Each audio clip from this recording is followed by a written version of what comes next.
Magandang umaga mga bata! Magandang umaga po, Guro. Manatili naman tayo para sa ating panalangin. Pag nananalangin tayo, ano na nga ba ang ating dapat gawin? Guro. Pigit ang mata. Ngayon, ipigit nyo lang inyong mga mata at iupo ang inyong mga ulo para sa ating panalangin. Panginoong Jesus, maraming salamat po sa lahat ng biyaya na pinagkakaroon mo sa amin sa araw-araw. Salamat po sa araw na ito na po ay nagkaroon ng pagkakataon upang matuto. Hindi po nalakas ang aming mga guro na sila maghahatid sa amin ng mga kaalaman. At naman po ay tulungan mo kami ng aming mga kamag-aral na maunawaan ng mabuti ang karamihan. Patuloy po kayong maghari sa aming mga buhay. Ito po ang aming panalangin. Amen. Magandang umaga muli. Magandang umaga po, Guro. Bago kayo po, maaari bang pagpupulog ang mga basura sa ilalim ng inyong upuan at iayos ang mga upuan. Para sa ating attendance, napapansin niyo ba ito mga bata? Opo, Guro. Ngayon, maaari niyo bang tignan ang inyong kanan? Kaliwa. Likod. Ngayon, balik ang tingin sa akin sa harapan. Ngayon, makikita niyo ang inyong mga larawan dito. Meron bang lumiban sa inyong mga katabi? Wala po, Guro. Dahil dyan, ang iba bang parte ay magsisilbing lagayan natin ng inyong mga bituin na maaaring may kapalit mamaya sa pagtatapos ng ating pag-aaral ng mga gantimpala. Gusto niyo bang magkaroon ng gantimpala? Opo, Guro. Di ba napakasaya kapag lahat kayo ay hindi lumiliban sa klase sapagkat lahat ay magkakaroon ng pagkakataon na mabigyan ng mga bituin upang ipalit sa isang gantimpala na nagmumula sa akin. Ngayon, handa na ba kayong matuto? Opo, Guro. Ngunit bago yan, meron ba akong naibigay na takdang alam sa inyo ng nakarang araw? Wala po. Kung ganon, nais kong ipaalala muli sa inyo ang ating mga alituntunin sa ating paaralan. Ano yung mga salitang nakalagay sa unahan? Aral. Tama. Sa una, ang A ay aral muna. Unahin ang pag-aaral bago ang laro. Kapag sinabi unahin ang pag-aaral, dapat ba tumatakbo kayo dito sa ating silid-aralan sa tuwing nagtatalakay ang guro? Hindi po. Okay. Sa pangalawa naman, pakibasa. Respeto lagi. Respeto lagi. Makinig kapag may nagsasalita. Maging magalang sa lahat ng oras. Ibig sabihin, kapag ang guro ay nagsasalita, dapat ay makinig, hindi dapat nagsasalita o nagsisigawan o nakikipagkaladyan sa inyong mga kaklase. At maging magalang sa lahat ng oras. Ano na nga yung mga salitang magagalang na dapat natin gamitin? Opo. Tama po at opo. Sa pangatlo, ano ang sabi dito? Alaga sa gamit. Alaga sa gamit. Ingatang mabuti ang mga gamit sa paaralan. Yung mga gamit na nakikita niyo sa mga dito sa ating silid-aralan, yung mga libro, lahat yan ay pinaghirapan ko at pinaghirapan ng mga magulang niyo na bigyan. Kaya dapat ba natin itong sirain, gunitin o sulatan? Hindi po. Kaya dapat ay alagaan natin itong mabuti. Sa panghuli, ano? Linis sa paligid. Linis sa paligid. Panatiling malinis ang silid-aralan at kapaligiran. Dapat ba yung mga pinagkainan natin ng mga plastic wrappers, itatapon na lang natin kung saan-saan? Hindi po. Paano naman yung mga pader? Dapat ba natin sugatan? Hindi po. Tama. Kaya dapat ay lagi natin tandaan ang mga alituntunin sa ating silid-aralan. Naintindihan ba? Opo, Guro. Ngayon, naaalala niyo pa ba ang ating tinalakay noong nakaraang araw? Hindi po. Ang ating tinalakay noong nakaraang araw ay tungkol sa pandiwa. Naaalala niyo pa ba kung ano ang kahulugan ng Opo. pandiwa? Opo. Ano, Arjoy? Ano ang pandiwa? Siya ang pandiwa na nagsasaad ng kilos paggawa. Kung gano'n, maaari ka bang magpakita ng kilos dito sa harapan at huhulaan ng iyong mga klase kung ano ang kilos na iyong ginagawa? Ano ang kanyang ginawa? Yes, member? Teacher, tumatakbo. Tumatakbo. Ikaw, maaari ka bang gumawa ng kilos dito sa harapan? O, Miss, anong ginagawa ni Jennifer? Kumakain po. Kumakain. Ikaw, gusto mo din bang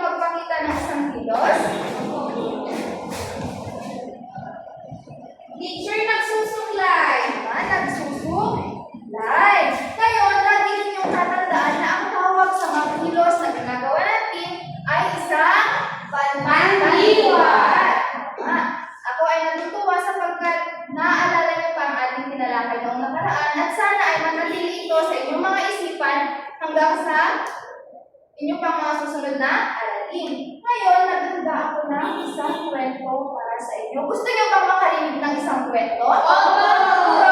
Ang kwentong ito ay pinamagatang ang pamilya Cruz. versus Cruz pa rin Diba? Ang kwentong ito ay ginawa ni Ninang Cruz sa noong 2020. So, atin na simulan ang kwento. Makinig kayo ng mabuti mga bata, okay? Opo, Guro.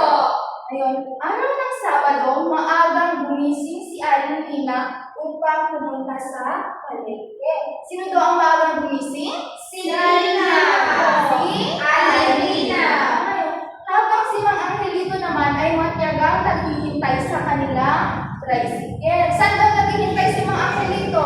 Tricycle. Kayo, nasubukan niyo na bang makasakay sa tricycle?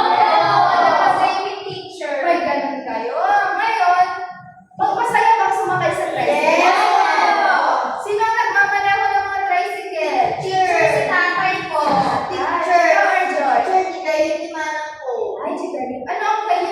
Pwede bang sabihin mo ang sagot mo sa Tagalog o Filipino? Teacher, yung kasintahan ng aking ate. Ay, yung kasintahan na yung ate.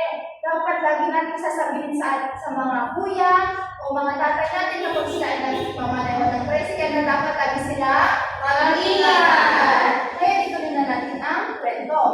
Sa bahay naman, masinop na inaayos ng bunsong si Shane ang kanilang pinaghigaan. Sino nung nag-aayos ng higaan? Si Shane!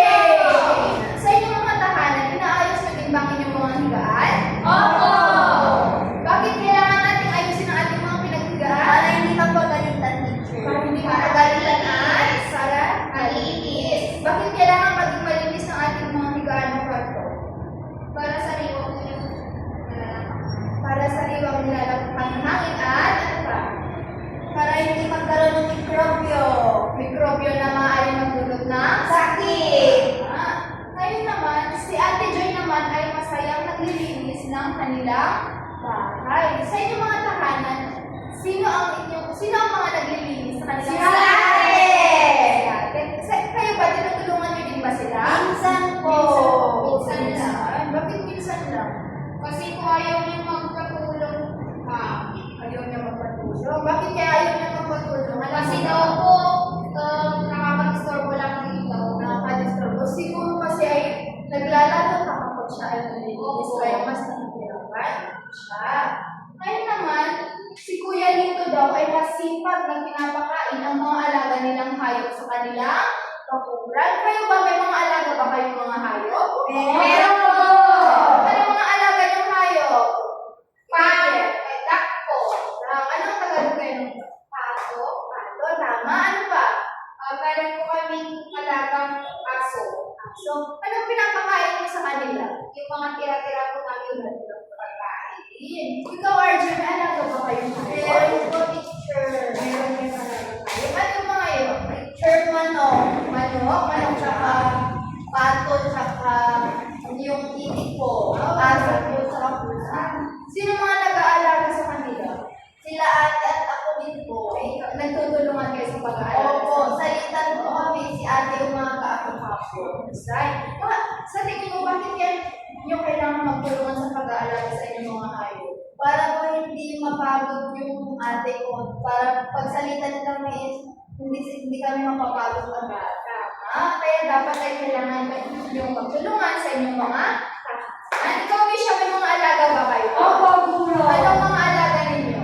Guro, may kalabaw, may kambing, may baboy, may mga bibe po, Guro. Wow, ang dami. Para saan niyo sila nilagay yung mga alaga niyong hayop? Sa kapag po sa kalabaw po, doon po sa hindi. Doon po sa parayan po. Palayan. Ano kaya ay bukid? Sa tingin ko, bakit yun nasa bukid yung kalabaw? Kumakain po kasi sila ng damo, Guro. Ano ang gamit ng kalabaw nito?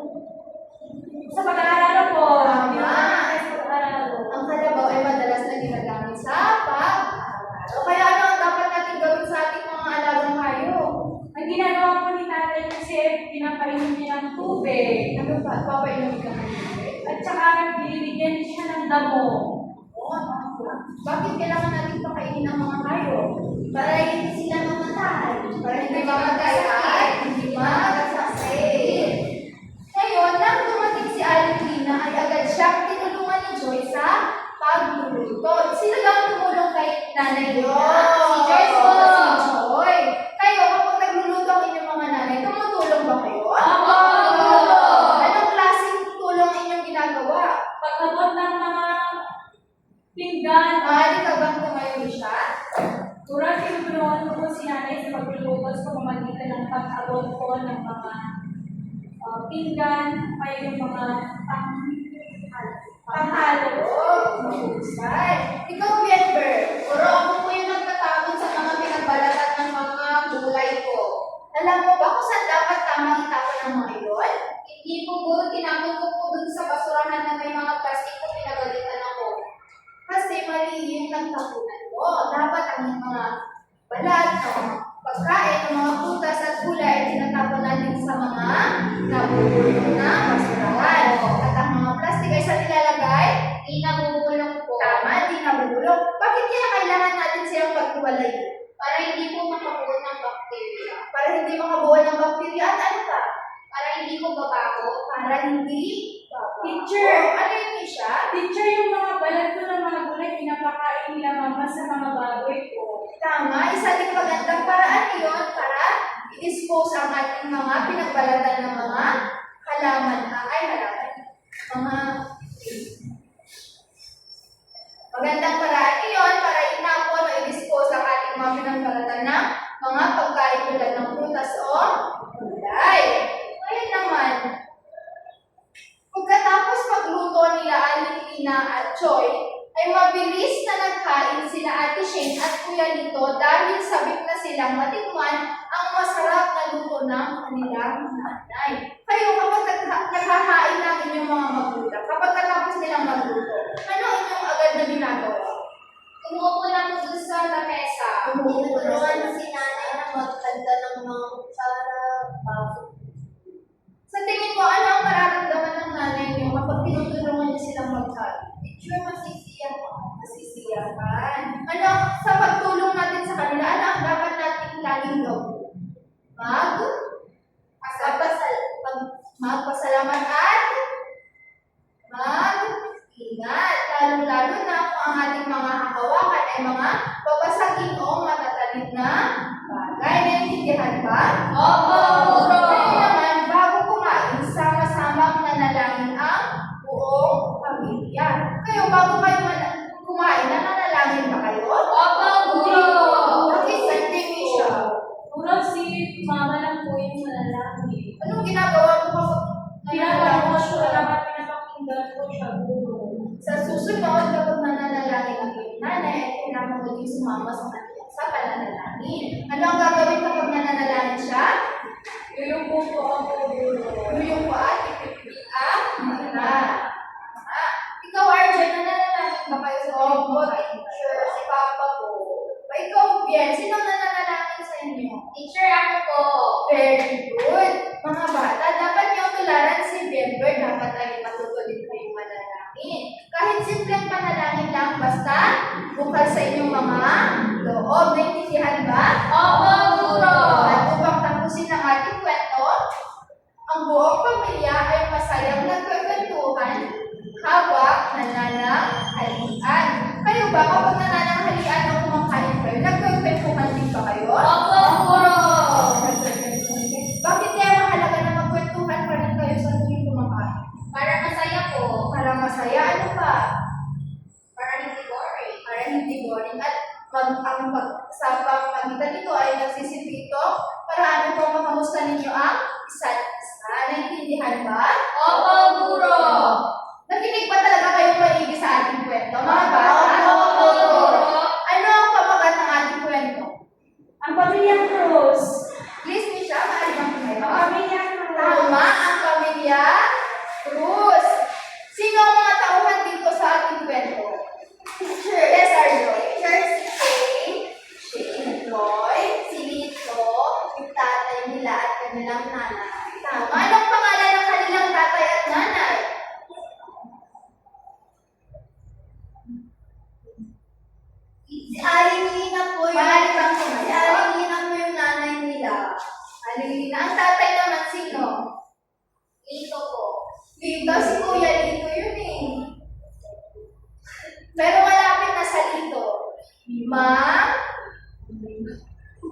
Angelica. Oh, nakalimutan niyo naman na ang pangalan ng kanilang tatay. Teacher, palayo na po. Dito. Hindi, kasi dito ang pangalan ng kanyang anak. Okay. Ngayon, batay sa ating kwento.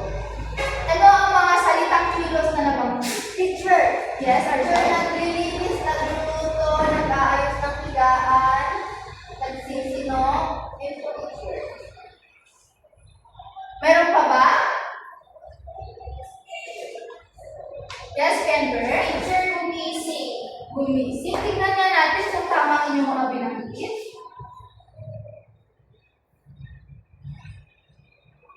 Maaari ba natin basahin? Gumising, naghihintay, inayos, naglilinis, pinapakain, tinutulungan, nakain, matikman, nananalangin, at nananghalian. Sa mga salitang kilos na binanggit sa kwento, nabanggit din ba kung paano nagawa ang mga kilos na yun? Opo. Maaari na bang sabihin? Yes, Arjun? Gumising sila ng maaga. Ano ang ano ang kilos yun sa sinabi mo? Teacher, gumising. Paano nila ginawa ang pag-isip? Gumising sila ng maaga.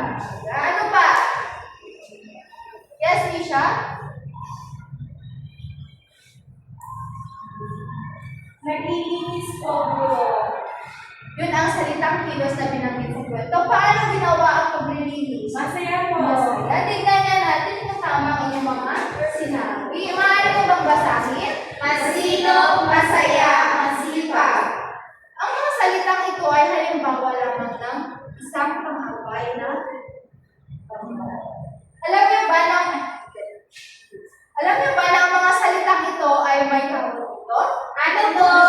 Teacher, ang tawag dito ay pang-abay na pamaraan. Maaari niyo bang basahin? Pang-abay na pamaraan. May ideya ba kayo kung ano ang pang-abay na pamaraan? Wala po. Huwag kayong mag-alala sapagkat sa araw na ito, yan ang ating tatalakayin na maigi. Ngunit bago yan, nais ko munang ibahagi sa inyo ang ating layunin. Sa pagtatapos ng aralin, ay inaasahan ko, kayo ay matutukoy ang pang-abay na pamaraan sa pangungusap. Ikalawa, na ipapakita ang pagpapahalaga sa maayos at malinaw na pagpapahayag ng kilos sa pakikipag-usap at panghuli na kabubuo ng mga pangungusap o maikling talata gamit ang pang-abay na pamaraan sa pagsusulat at pagsasalita. Malinaw ba mga bata? Opo, guro. Ngayon, gusto nyo bang maglaro?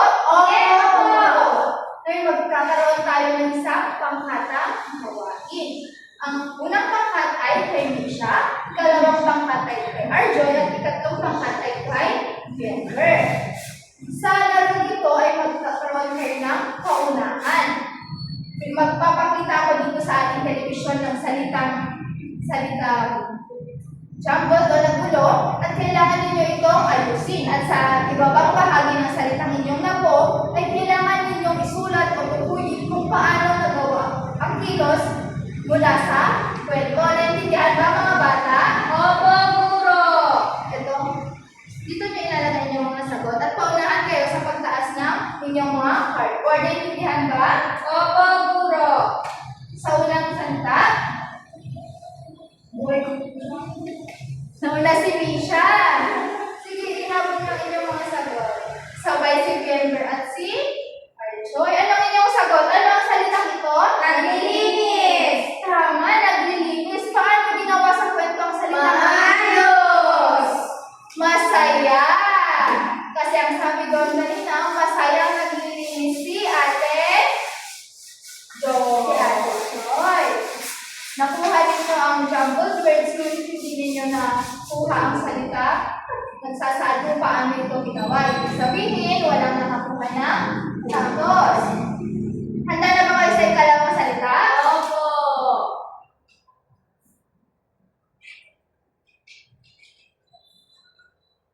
Nauna si Jenber. May hahabol ba? Sumunod si Arjun. Ay, si Misha. Tignan, ano ang inyong sagot dito sa salita ito? Nagkain. Tama ba? Nagkain. Tama nga. Ano ang salita? Naglilinis. Ngunit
Titignan natin kung tama yung mga sagot. Anong salita? Pakain. Pinapakain. Sinong mali? Ang letter. Anong sagot ni Arjoy? Pinapakain. Si Misha, pinapakain. Tignan niya natin kung, yes, tignan niya natin kung paano ginawa ang salitang kilos. Masipag. Bakit kaya masipag? Ano bang sabi sa kwento kanina? Masipag na pinapakain ni dito ang mga alaghaya. Ngayon, wala ulit nakuha ng puntos. Ang may puntos lang ay ang grupo ni Bienberg. Bigyan na natin sila ng 3 palakpak. At sa mga natalong grupo ay 2 palakpak naman. Sure, hindi nakikinig si Arjo. Hindi nakikinig si Arjoy. Hayaan mo siyang ating tatawagin mamaya para sagutan ng ating tanong. Bago tayo dumako sa ating formal na talakayan, ating munang bigyan ng kahulugan kung ano nga bang salitang pang-abay. Alam niyo ba ang salitang pang-abay? Hindi po. Eh, kapag sinabi natin pang-abay, ito ay bahagi ng pananalita na nagbibigay turing o naglalarawan. Ibig sabihin, kapag may salita, ang pang-abay ang nagbibigay ng paglalarawan sa salitang binabanggit sa isang pangungusap. Sa Ingles, ito ay tinatawag na adverb. Ano nga ba sa Tagalog? Pang-abay. Sa Ingles? Adverb. Naintindihan ba ngayon kung ano ang pang-abay? Opo, guro. Ngayon naman, ano naman kaya ang pang-abay na pamaraan? Anong ibig sabihin kaya pag sinabi pang-abay na pamaraan? Hindi ko namin alam. Ito ay naglalarawan ng paraan ng paggawa ng kilos o galaw o ang tinatawag natin na pandiwa. Ang pang-abay na pamaraan daw ay pinapakita o nilalarawan niya ang paraan kung paano natin ginagawa ang sa kilos o pandiwa. Kanina, ano yung mga pang-abay na pamaraan na naaalala niyo mula sa kwento? Masinong po. Masino. Masaya. Masaya. Mabilis. Mabilis. Ano ang mabilis? Mabilis po siyang pagkain. Tama, mabilis na nagkain. Ano, Arjoy? Masipag na pinapakain yung mga anak. Ano ang pang-abay na pamaraan mo? Sure, yung masipag. Ngayon, naiintindihan niyo na ba kung ano ang pang-abay na pamaraan? Opo, guro. Husay. Ang pang-abay na pamaraan ay lagi ninyong tatandaan na ito ay laging sumasagot sa tanong na paano? Ibig sabihin ng mga tanong sa pang-abay na pamaraan ay paano kaya siya tumakbo? Paano kaya siya nagsulat? Paano kaya siya gumising? O paano kaya siya kumain? Magbigay nga kayo ng halimbawa ng tanong na maaari para sa pang-abay na pamaraan. Yes, Jennifer? Paano ka naguhugas ng pinggan? Paano ka naghuhugas ng pinggan? Tama. Ano pa? Meron pa ba? Yes, Arjoy? Yung paano ka tumatakbo? Paano ka tumatakbo? Shai, ano ang maaaring sagot sa tanong mo? Yung tumatakbo siya ng mabilis. Tumatakbo siya na mabilis. Ikaw, Misha, meron ka ba? Paano ka nagsisipilyo? Paano ka nagsisipilyo? Ikaw, paano ka nagsisipilyo? Up and down po. Pataas, pababa. Hindi niya binabrush yung nasa loob ko yung tila niya. Opo. Ginagawa ko din po. Ito po yung pang-breath, yung sundali ko po. Bakit kaya natin kailangan magsipilyo araw-araw? Para mabago ang hininga. Ano pa? Para hindi matanggal ang ngipin. Ano ang kailangan pa natin gawin para hindi masira ang ngipin? Kumain ng candy. Tama. Kayo kumakain ba kayo ng candy? Minsan po. Tama. Dapat minsan lang. Kapag kakain kayo ng mga candy o matatamis, dapat ay paminsan-minsan. Ngayon, naiintindihan na ba ang pang-abay na pamaraan? Opo. Ngayon, dito sa ating pangungusap mula sa kwento. May mga pangungusap akong kinuha mula sa kwento. Maaari niyo bang basahin ang unang pangungusap? Gusto ko ng kamay? Yes, Denver? Maagang nagising si Aling Lina. Ano sa palagay mo ang pang-abay na pamaraan sa kwento? Maaga po. Maaga. Maraming salamat. Titignan natin kung tama ang iyong sagot. Mamaya. Arjoy, maano basahin ang pangalawang Pagyagang naghihintay si Mang Ang Pelito. Ano kaya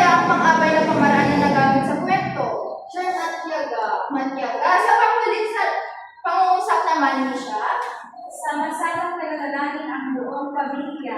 Ano ang pang-away na pamaraan na nagamit? Sama-sama po. Tignan nga natin kung tama ang inyong mga sagot. Tama ba ang sagot ni Bienber kanina? Bigyan nga natin siya ng 3 palakpak. Sa ikalawa naman, tama ba si Arjoy? Bigyan niya ng 3 palakpak si Arjoy. At sa panghuling pangungusap, tama ba si Misha? Ngayon, sama-sama nga natin basahin ang 3 pangungusap. Teacher, wala daw siya. Ay, nakalimutan natin ang palakpak ni Misha. Bigyan natin siya ng 3 palakpak. Ngayon, ang husay pala talagang tumukoy ng mga pang-away na pamaraan. Ngayon, maaari ba natin sama-sama basahin ang mga pangungusap? Maaga, nagising si Aling Lina. Matyagang naghihintay si Mang Angelito. Sama-samang nananalangin ang buong pamilya. Ngayon, naunawaan niyo na ba kung paano tukuyin ang pang-away na pamaraan sa isang pangungusap? Opo, Guro. Ngayon, gusto niyo bang magkaroon ng isang laro? Opo, Guro. Ako ay may hinandang mga pagpipilitan dito. Napanood niyo na ba ito? Hindi po. Ang panood na ito ay ang pinamagatang Inside Out. Ngayon, may mga karakter dito na nagpapakita ng mga emosyon. Kung tatanungin ko ngayon, ano ang iyong nararamdaman ngayon, Ben? Masaya po. Masaya, bakit ka masaya? Kasi may gagawin ko tayong activity. Ako ay nagagalak na marinig na ikaw ay masaya para sa ating panibagong aktibidad. Ikaw, Arjun, ano kaya ang nararamdaman mo ngayon? Sir, malungkot. Bakit ka malungkot? Sir, nasira yung ballpen ko. Ikaw ang nakasira? Opo. Bakit mo nasira? Nakait niya po. Sir, nakahulog tapos tinignan ko yung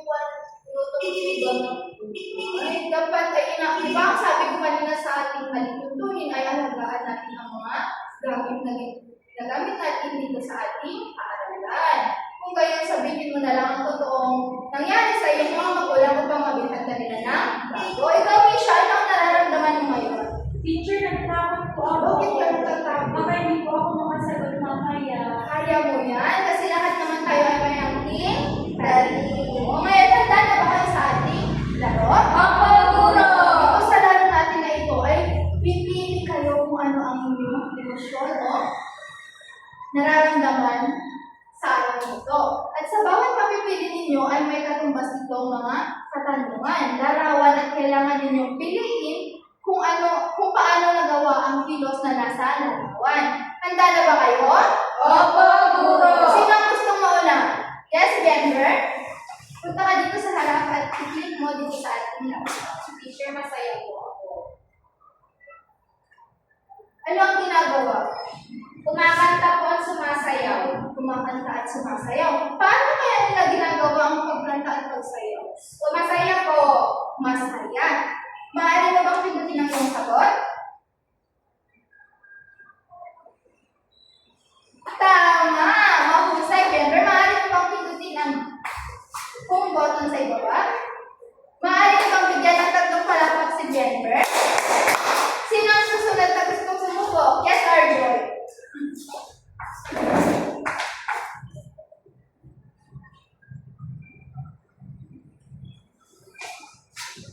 Sir, sila ay naging paano kaya nila ginagawa ang pag-ibig? Sir, sama-sama. Maaari mo bang pindutin?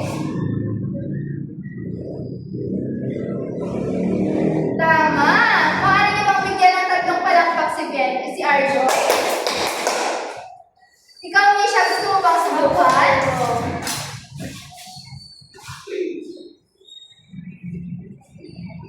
Anong ginagawa na nasa? Nasatakbo po siya. Paano kaya niya ginagawa ang pagtakbo? Mabilis ko po. Mahusay. Bigyan naman ng 3 palakpak si Misha. Yan, maraming salamat. Ako ay natutuwa na makita na talagang nauunawaan niyo na kung paano tukuyin ang pang-away na pamaraan. Talaga bang nauunawaan na ninyo? Ngayon, magkakaroon tayo ng pangkatang tukuyin. Yung mga grupo ninyo kanina, yung pa rin ang magsisilbing grupo ninyo ngayon. Sa unang pangkat,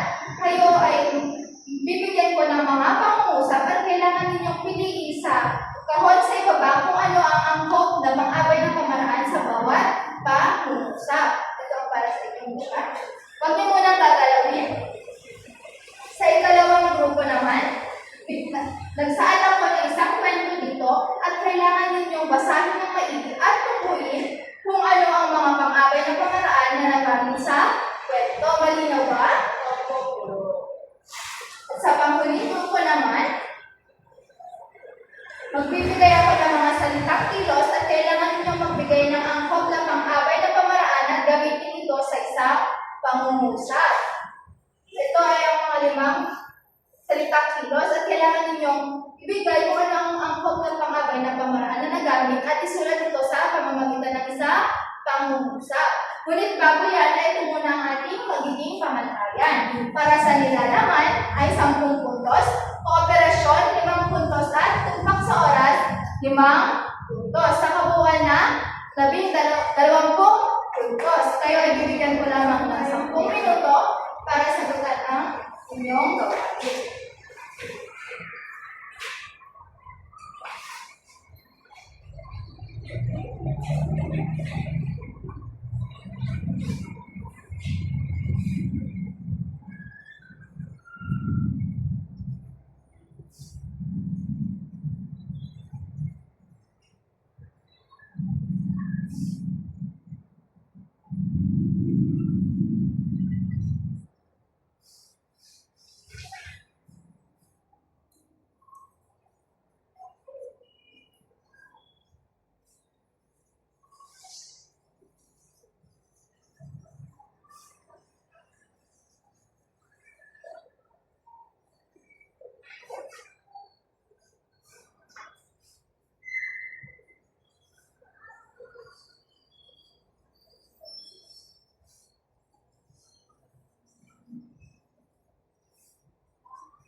Limang minuto na lang mga bata.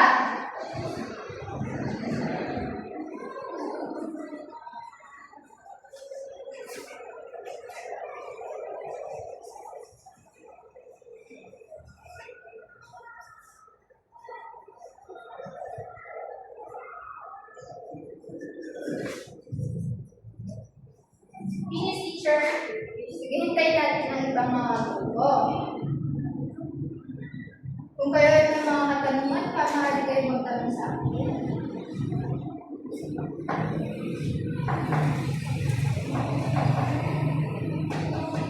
Teacher, tayo mo na kayo ng motivation. Hindi, may 4 na minuto pa.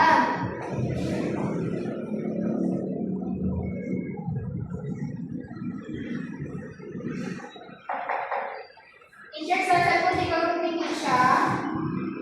Kaya ano, babawasan natin ang kanilang puntos para sa kooperasyon. Diyan, nagtatanong si teacher sa akin. Misha, ang importante nga na yung mga kagrupo. Ano bang yung katanungan?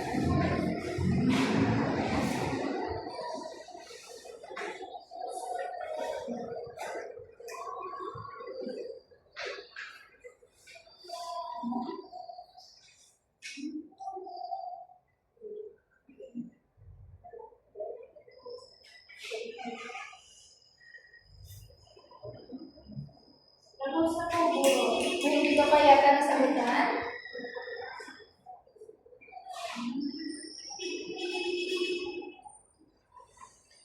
Teacher, taking copy Jerome. Jerome? Kukunin ko yung cellphone mo.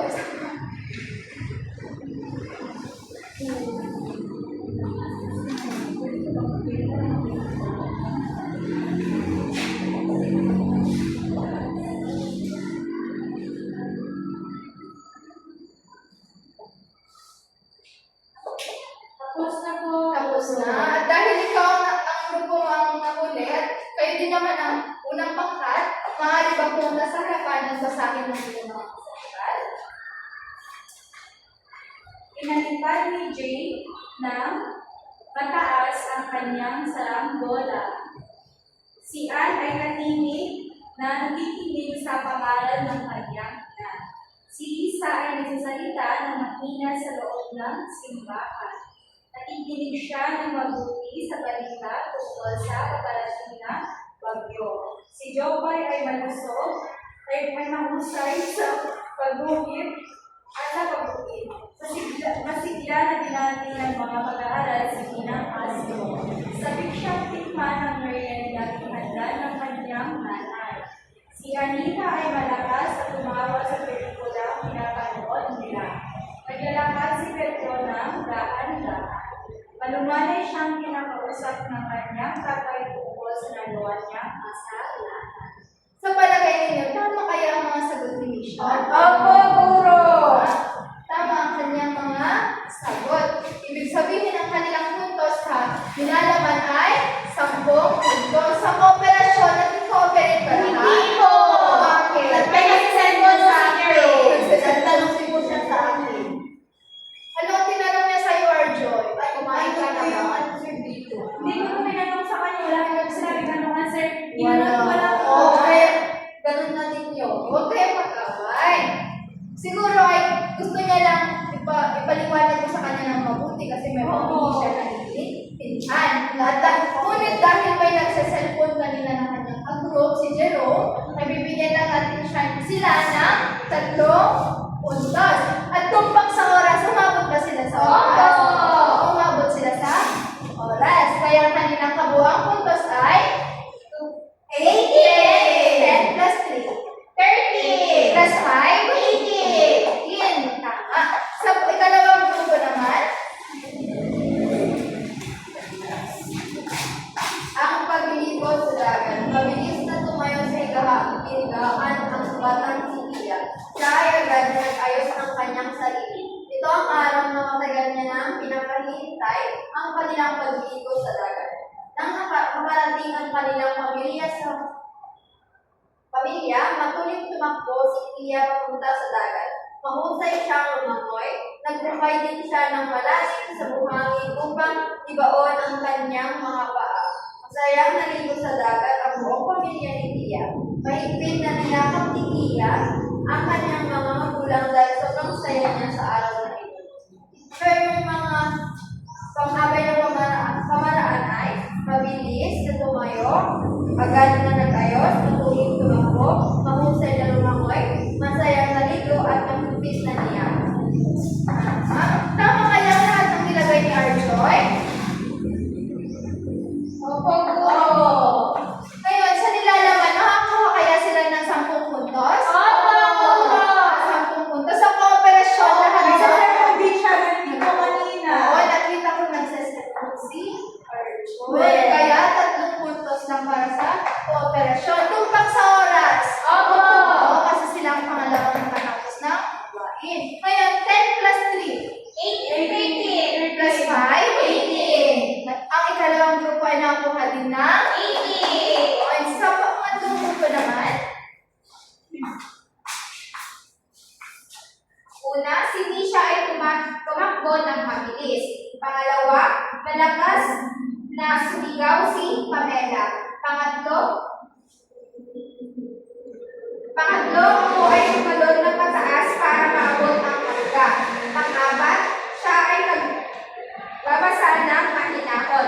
At pang-5, kami ay naglalaro ng masaya. Teacher, Tama kaya ang mga sagot? teacher, din word na Pamela. Dapat kapitan letter yung Tama. Capital letter ko na itaas ko ng Pamela.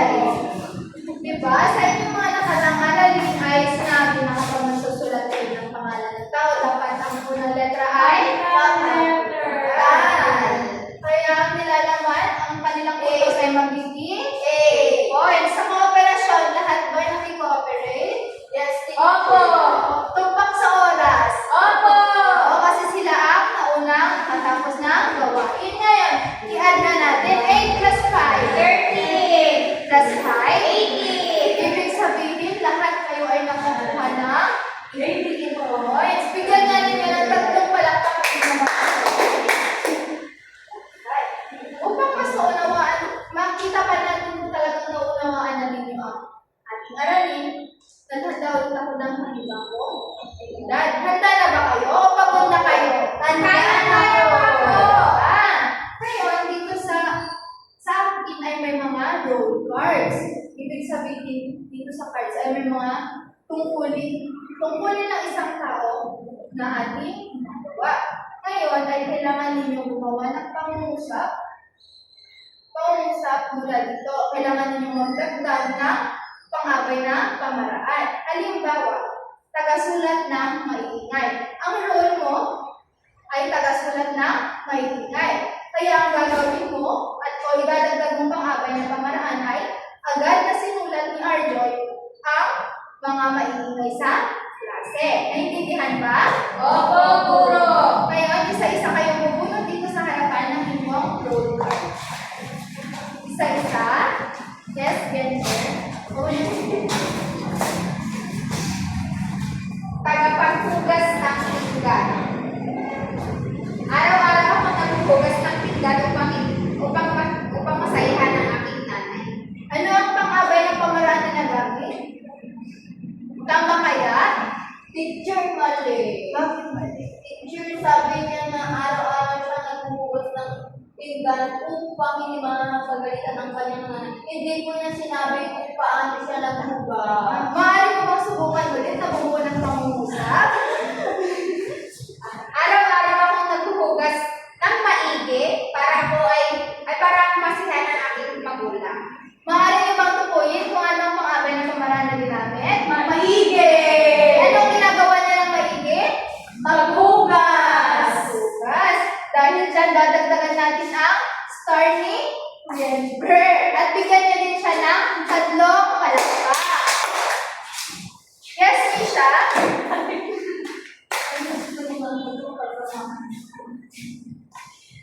Teacher, body word na makarkar mo. Ay, masama yung Arjoy. Dapat ay pinipili natin ang mga salitang ating pinapagpili. Teacher, tagapunas ng mesa. Ano ang iyong pangungusap para dyan? Pinupunasan ko ng maigi ang mesa. Teacher, tinayos na. Dahil pareho kayo ng pang-abay ng pamaraan, maaari ka bang magbigay pa ng ibang halimbawa? Pinupunasan ko ng mabuti ang mesa. Ano ang ginamit niyang pang-abay ng pamaraan? Mabuti po. Anong ginagawa niya ng mabuti? Nagpapunas. Nagpapunas na mesa. Dahil dyan, madadagdagan din ng bituin ang pangalan ni Misha. At bigyan natin siya ng 3 palakpak. Okay, RJ naman.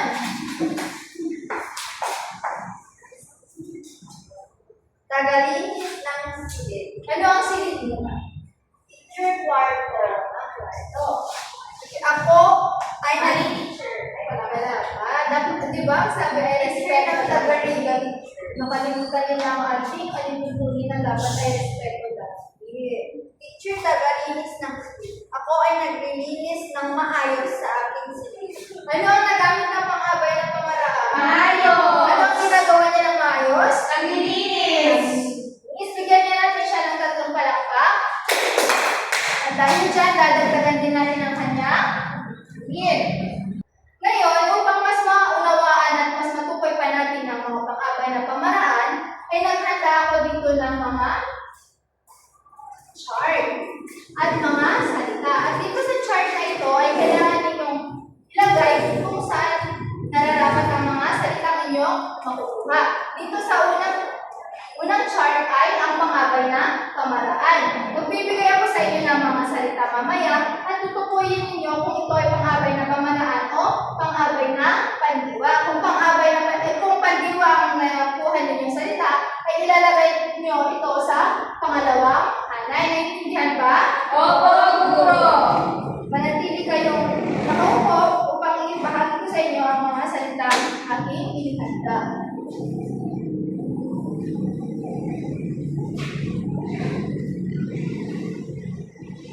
Isa-isa sa pagpunta sa harapan. Isa-isa.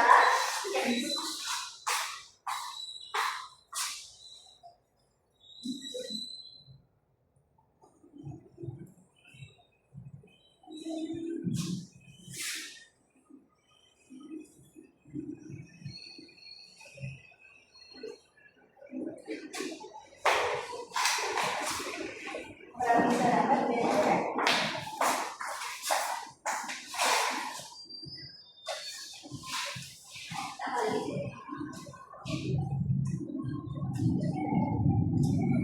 Panghuli siya.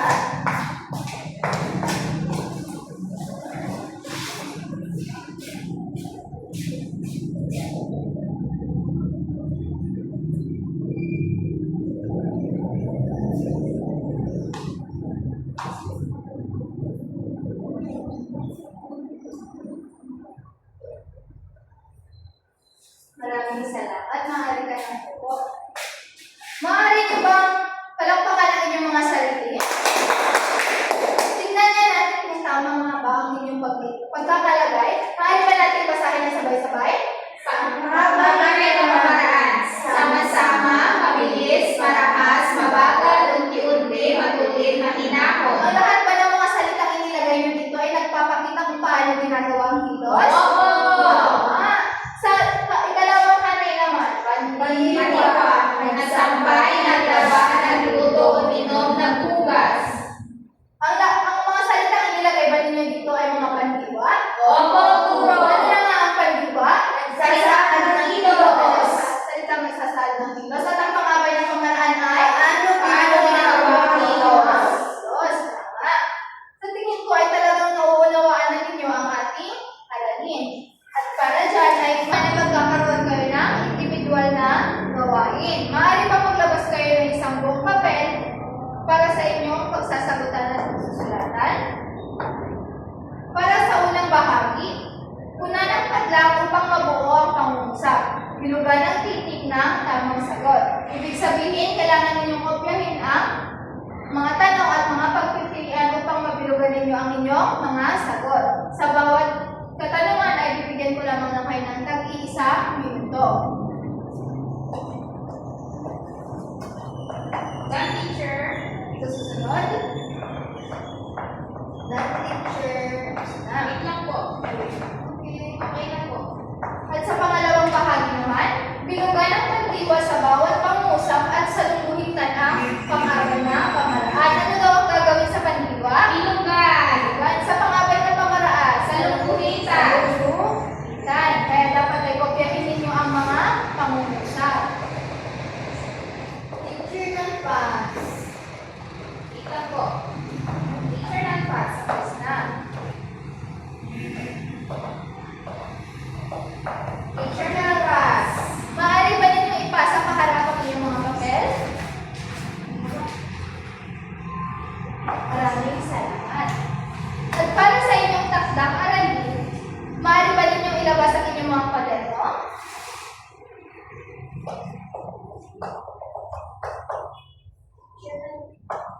Bago yan, maaari ba natin basahin?